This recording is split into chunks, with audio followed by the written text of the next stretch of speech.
Tila eksena sa pelikula ang away ng dalawang tricycle driver na yan sa Provincial Road sa Barangay San Jose, Antipolo, Rizal kahapon.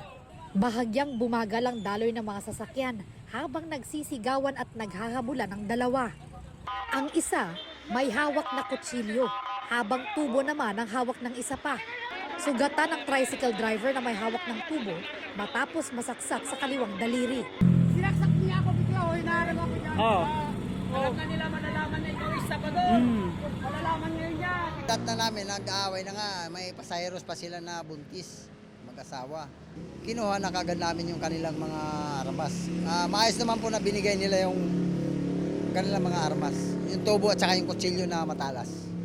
Pero hindi pa rin humupa ang alitan ng dalawang tricycle driver. Tapador ka! Kunin ko yun yung... Anong hirap ko? Anong hirap ko, brother?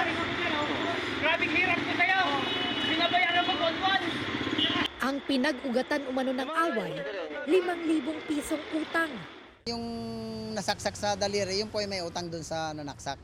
Kung may utang po siya dun sa may hawak na kutsilyo. Itong suspect ay allegedly binayaran itong biktima ng paunang bayad o down payment sa binibili niyang tricycle. 8 buwan na umanong sinisingil ng suspect ang biktima. Pero Mukhang walang pambayad itong ating biktima. Mukhang nagastos. Yung nagastos yung na-down na pera doon sa pambili po ng tricycle. Kaya itong ating suspect ay nagkaroon ng galit dito sa ating biktima. naaresto ang tricycle driver na nanaksak. Sinampahan siya ng reklamong attempted homicide. Talagang may utang po sa akin. Yun lang po. Para sa boundary hulog po na motor, tricycle po. Ay okay na po yun, ma'am. Nag-omit na po. Sinusubukan pa naming makuhanan ng panig ang biktima.